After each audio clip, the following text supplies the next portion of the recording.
Glória a Deus. Já vamos estar passando a oportunidade para a missionária para estar ministrando nesta noite. Louvado seja Deus.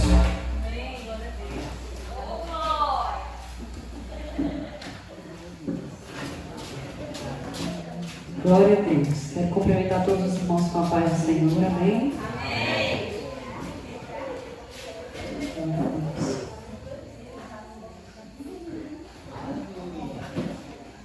Aleluia, Jesus. Vamos ler a palavra primeiro, né? Quero que você abra sua Bíblia comigo.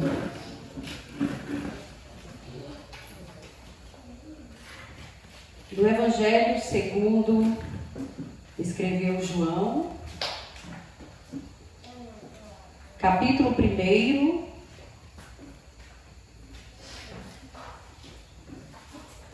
Capítulo 1, nós vamos ler apenas uns 2 versículos somente. Todos encontraram, gente? Amém. Glória a Deus. Diz assim: no princípio era o Verbo, e o Verbo estava com Deus, e o Verbo era Deus. Ele estava no princípio com Deus, e todas as coisas foram feitas por Ele, e sem Ele nada do que foi feito se fez. Nele estava a vida, e a vida era a luz dos homens. E a luz resplandece nas trevas, e as trevas não a compreenderam. Houve um homem enviado de Deus, cujo nome era João. Somente até lá. Podeis assentar, meus irmãos, amém? Deus é bom e eterna é a sua misericórdia, amém? Glória a Deus. Glória a Deus. Cantar aquele corinho, né? Onde está aquele povo barulhento? Onde está que não se vê nem o irmão? Alguém com a voz de lamento. Tá bom, ficou bom. Vai dizer nesse momento: aquele povo foi embora para Sião. Onde está aquele povo barulhento? Onde está que não se vê nem o irmão? Alguém com a voz de lamento vai dizer nesse momento: aquele povo foi embora pra Sião. Onde está a juventude dessa igreja? É isso, né? E as irmãs do círculo de oração, as crianças que cantavam, elas também foram embora pra Sião. A igreja, onde está? Onde está aquele povo barulhento? Onde está que não se vê nem o irmão? Alguém com voz de lamento vai dizer nesse momento: aquele povo foi embora pra Sião. Amém? Nós queremos fazer parte desse povo que vai embora pra Sião. Amém, gente? Glória a Deus. Deus é bom e eterno e a sua misericórdia.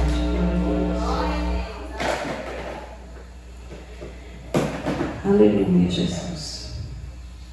Essa mesa é baixa, né, gente? A gente fica assim com a coluna. Tem que tirar o chinelo, é o jeito. Né, irmão João? Glória a Deus.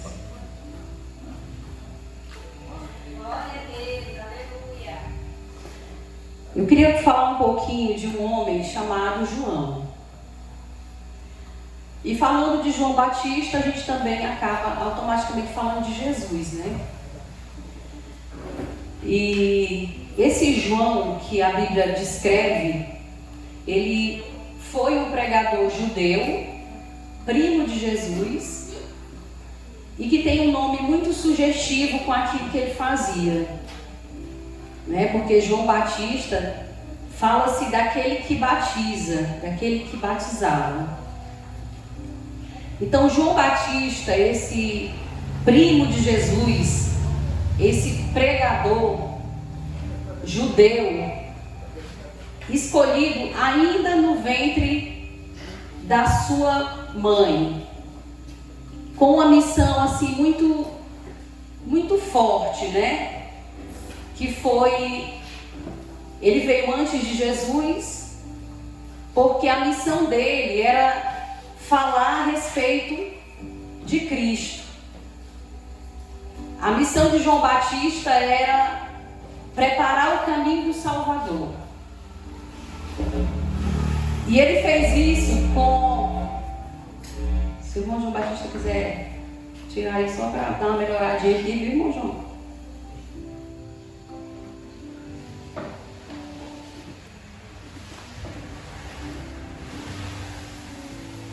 E João Batista fez isso com muita propriedade, né, com muito afinco, cumprindo a missão que Deus havia colocado em suas mãos, que era preparar o caminho do Salvador.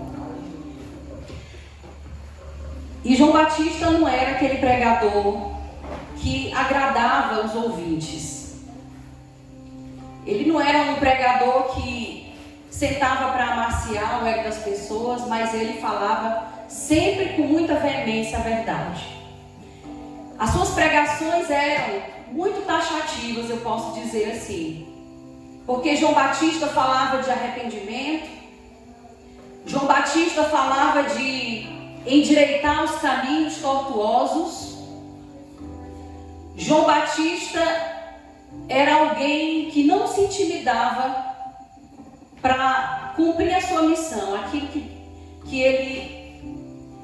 para o que ele foi designado. Assim foi João Batista.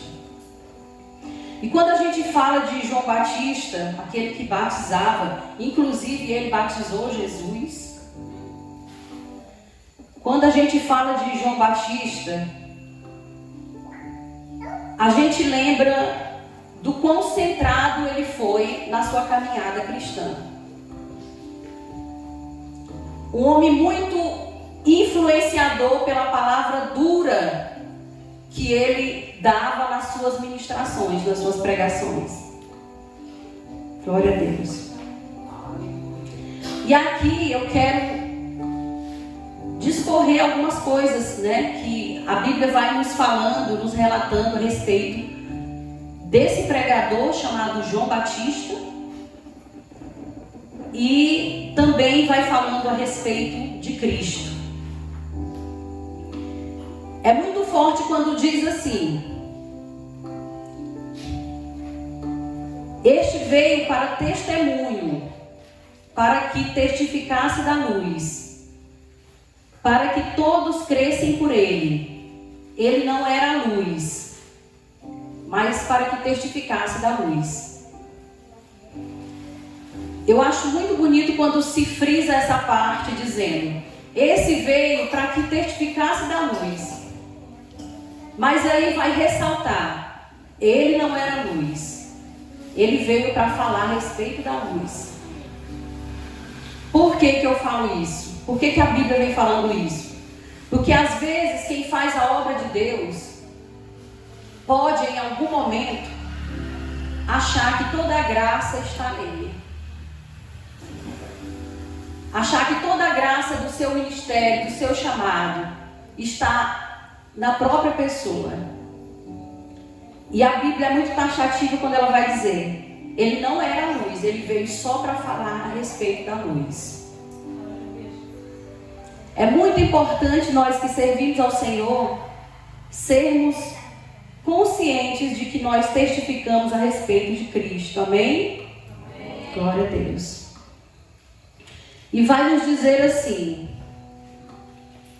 ali estava a luz verdadeira que alumia todo homem que vem ao mundo. Estava no mundo e o mundo foi feito por ele e o mundo não o conheceu. Veio para o que era seu e os seus não o receberam, mas todos a quantos o receberam, deu-lhes o poder de serem feitos filhos de Deus.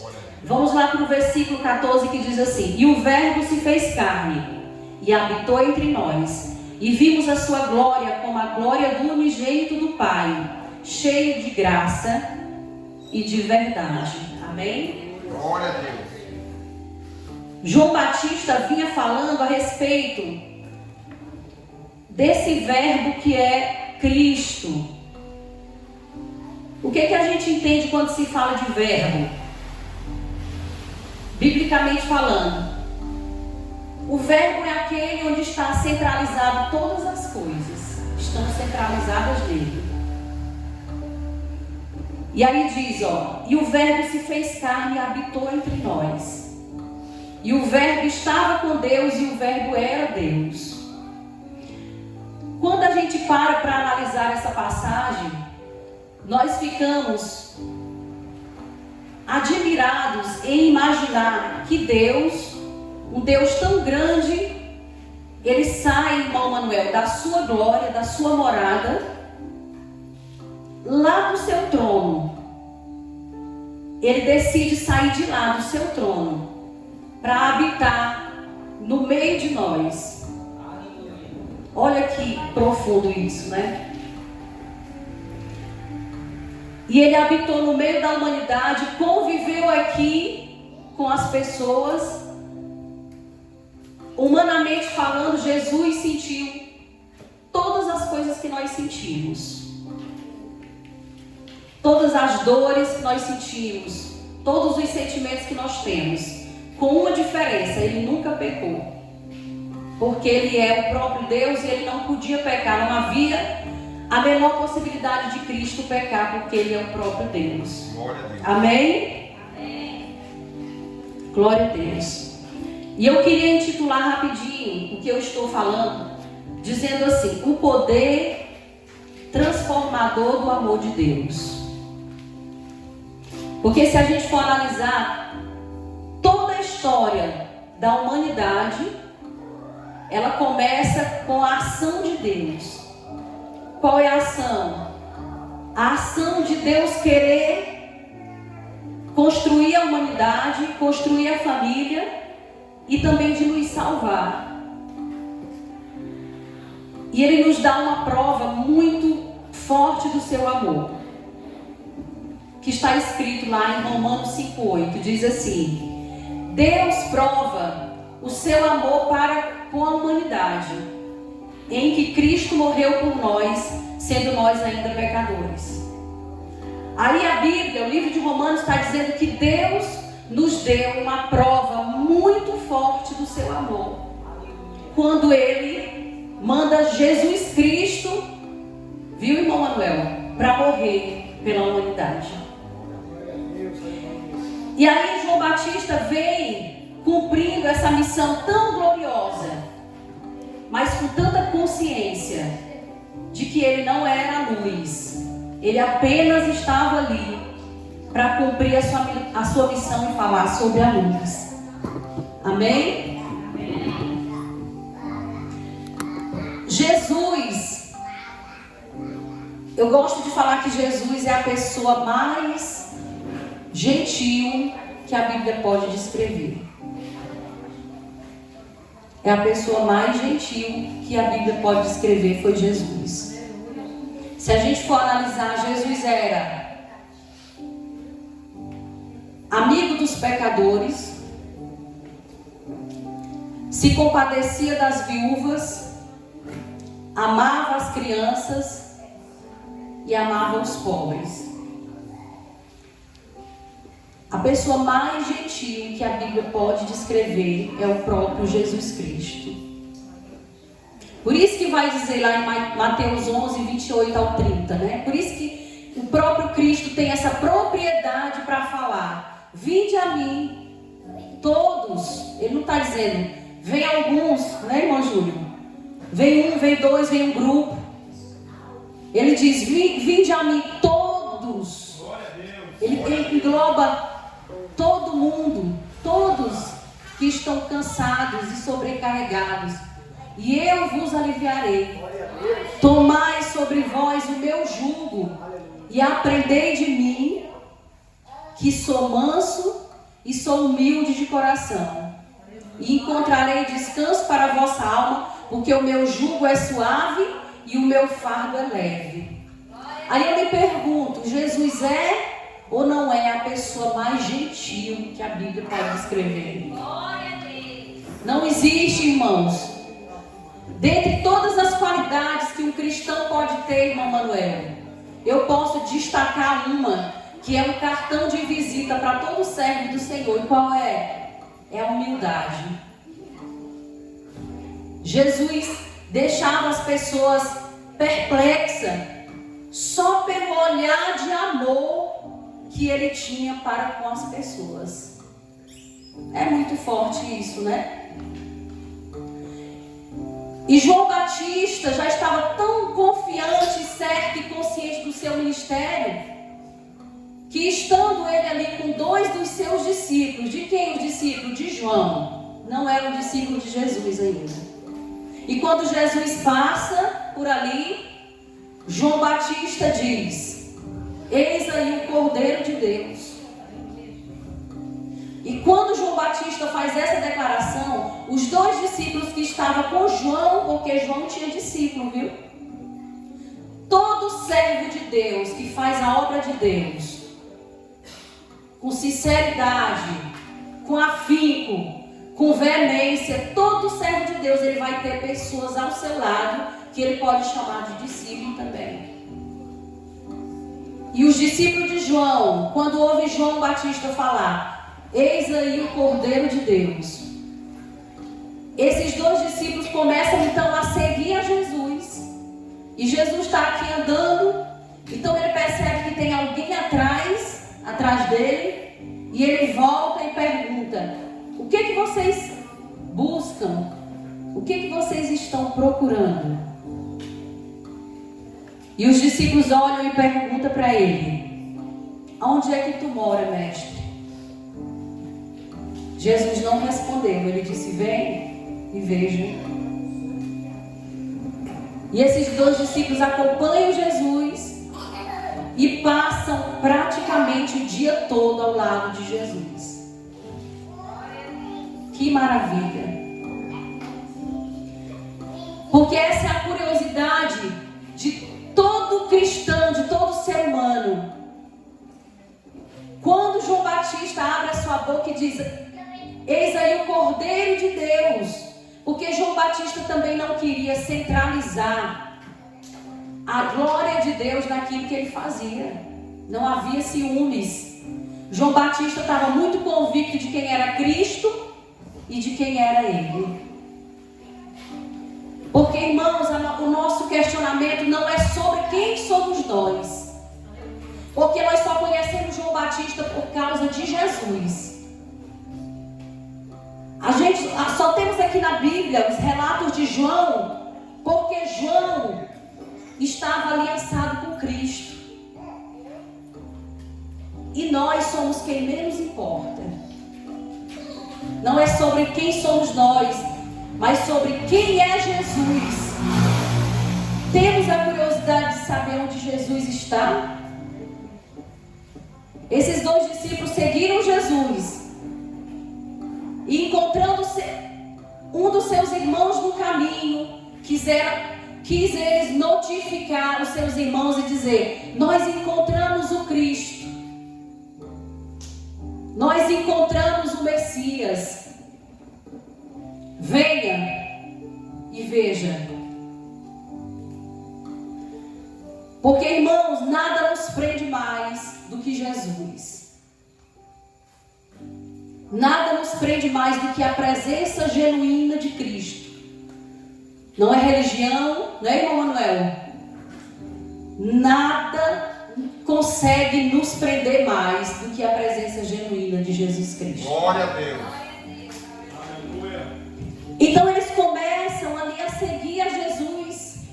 Imagino eu como esses homens ficaram encantados em estar conversando. Irmãos, nós aqui só falando de Jesus, nós já ficamos perplexos, alegres, né, irmão João Batista?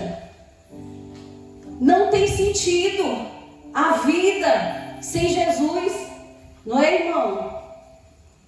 Agora você imagine esses homens que tiveram a oportunidade de sentar com Cristo, de ouvir Jesus. Imagino eu que uma voz forte, mais suave,